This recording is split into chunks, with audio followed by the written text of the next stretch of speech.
Hello there, and welcome to another episode of our Facebook series. I'm Dr. Samantha Durland. I'm board certified in obstetrics and gynecology, as well as in anti-aging and regenerative medicine, fellowship trained in metabolic and nutritional medicine. Wow, that's a mouthful.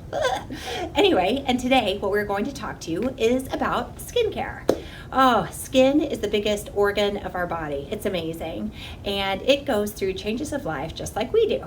And so I kind of like to break up the skin into, or skin procedures or things you can do to your skin in three different kind of segments. I think of it from inside out, the actual skin itself, and then outside in. Now let's take a little step back here too, to again go over the fact that our skin is protective for us. Our skin is a place that we absorb vitamin D. Our skin is also a place that our body gets rid of goo. It is actually also an excretory organ.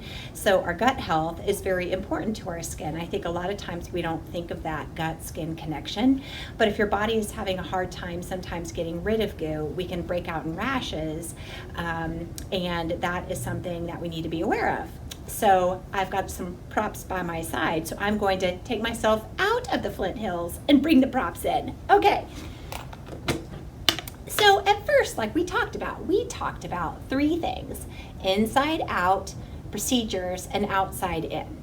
And certainly know that the more care we give our skin from an earlier onset of life, hopefully the better it does. Now also we have to know that genes really come into play here as well, and we may do all the right things, drink a ton of water, and our skin still changes. Well, that's super normal because you can only do what you can do, but at least you can do your best. So also think too about the amount of water that you drink in, because our skin, if we're dehydrated, really kind of lacks as much thickness, and it's that thickness and tone a lot of times that people love to see as well. And let me also talk briefly about wrinkles for a moment. So what the heck are wrinkles? Well, of my face, you can tell, and it's so fun, that where I actually get wrinkles are where I am the most expressive over time, because it takes a long time for that collagen to break down. So you can see with me, where do I like to do it? I like to talk, so I get all these lines around my mouth because I'm talking all the time.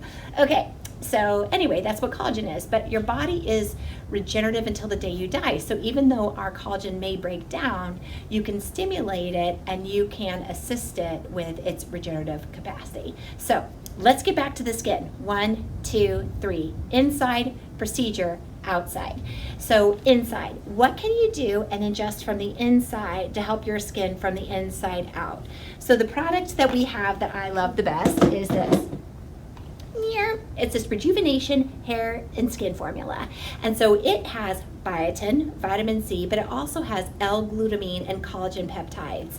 So collagen peptides are amazing. Collagen help your body regenerate and heal, but also collagen peptides and L-glutamine powder is because the fancy great supplement people know that your GI health is very important. And if your gut is broken down, your skin can't be its best. So they actually combine skin health with GI health in one supplement. And I love to get people by with the least amount of stuff and the most amount of bang for their buck. I love this stuff. I take a little bit of it every day. You hardly even taste it. It doesn't taste bad at all, and I believe it to be very effective. So this is one means, and some other supplement lines have a hair, skin, and nails formula. So it's those types of things that you can ingest and from the inside out help your skin. And then let's get to the procedure. Okay, so procedures that you can do to help your skin feel great would include things like the Secret machine that we have, or you can do hydrofacials, or you can do microneedling. You can also do PRP. You can also do like Botox. Fillers help more with structure. There's also surgical procedures that you can do. So those you can do CO2, you can do other lasers. They're all just examples of ways that you can speak, if you will, to the skin, because I always feel like the skin has a language like all of our body does. So when you think about the skin, if I cut through it with a knife, I actually cause scarring, and with scarring I stimulate a means of healing of fibrosis, and so that looks much different. So for example, that little scar there, I actually went too far through the dermis and stimulated a scar. But if I do a CO2 to my face or a secret to my face, what I actually do is I stay above that basement membrane, and I stimulate a process of healing, actually. And that is what makes my skin look more youthful. It regenerates collagen. Because when I do Botox, or a neurotoxin, if you will, to my face, all I'm doing is making the muscle not move. And if it doesn't move, I create the illusion that my wrinkle has dissipated, when actually it's still there. So if my Botox wears off, you can see my wrinkles again, because I will move that muscle. Now, people who are younger who do Botox are being preventative about it, so they don't have to use as much Botox, and they're helping prevent wrinkles. So they actually don't have wrinkles when their Botox wears off, unless they're constantly moving their muscle and they get degeneration of that collagen around it. Now, what fillers do, I kind of think about like the Domino's pizza commercials, where they go around and say they're filling in the potholes for the pizza. Makes me think of filler, actually, of the face, because what fillers do is they are going in with little molecules and actually filling in the hole, bringing water in, so it also gives the illusion of collagen regeneration, but actually when they wear off, the defect comes back.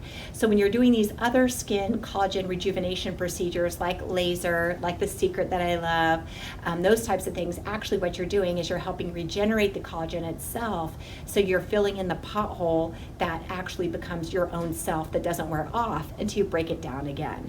So that's the procedures that we'll talk about. And again, our skin is regenerative until the day we die. So the ability for you to talk to your skin never leaves you. You can Secret, for example. When I bring up the Secret, it's a machine by Cutera that combines radio frequency and microneedling. I love that machine, hands down, because it's a secret. No one knows you did it, and you can use it all over your body. And so, like last week, I did someone's arms, I did their hands, I did their face, I did their neck, and I did their décolleté, because this is the area of their body that a lot of people see. We did arms so that, when you wear those dresses, that you can kind of see skin tightening. I've also done the anterior, or the front of people's thighs, and the back of their thighs and their glutes, to get rid of cellulite and redundant skin. We've also done it in stretch marks of the stomach. And just to kind of help reduce overall size. So it's something that people can do conservatively, meaning they don't have to go to sleep and have a big scar on their tummy and go about their day. So there are so many different ways to talk about the skin. So again, so far, what have we covered? We've covered inside out, like supplements, collagen powder. Don't forget gut health. Also, don't forget food allergies, because if you have food allergies and you keep eating them, literally that can mess with your skin. Also, we talked about procedures that we can do to regenerate that beautiful skin. And then we're also going to talk about topicals. So what the heck are these? There's a bazillion different skin lines. I think you just have to find the skin line that you believe in, you understand, and is right for you. There's a couple of different skin lines that we actually use. We use Epionce and the Abaji products at the Des Moines location. And so let's just kind of talk about the different skincare products. So a lot of times what happens is not all creams, ointments, etc. are created equally, and not all necessarily are regulated. So you also want to make sure that what the carrier for what the active ingredient is actually permeable to your skin, because there's nothing like taking a topical that isn't even absorbed.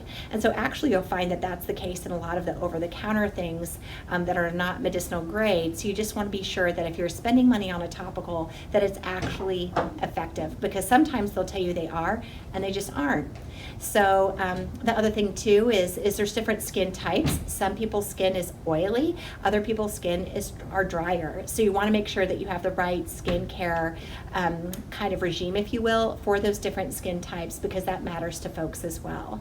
So what I like to do is just combine all three together, because really your skin doesn't exist in a vortex of itself. It exists as a vortex of your whole body. So we want to make everything feel good. So think about your gastrointestinal tract. Think about the various procedures that you can actually do to your skin. Also think about, using a sunscreen, because sunscreen is very important. But I also want to point out moderation in that concept, because even though sunscreen is very important, the sun is energy, and vitamin D is very important to the human body. So whenever we go out all the time in hats, sunscreen, cover up, and we're petrified to be in the sun, we actually can become very vitamin D deficient, and vitamin D helps with over 200 processes of the body. It can be very preventative for infection, as well as cancer prevention. So while you might not get skin cancer from horrible exposure to the sun all the time, maybe you're causing other harm of your body by just not being mindful of balance of life and this holistic view that it's about everything, not one particular thing. So just keep in mind that some sun is okay. And then also be mindful of those topicals and what you're applying from the outside in, because it's really the ultimate combination of three things that helps your skin be the best. And remember that you can only be your best you if you do all the right things and you still feel like there's things happening with your skin. Jazz it up. Reach out, ask people if there's a different skin line that you can have. But certainly know that genes can really play a role as well. And we can only be our best person that we can try every day to be. So anyway, I hope that's a brief overview of skin, and that's what I wanted to talk about today. So if you have any questions, don't hesitate to let us know. And otherwise, I hope you have a great day.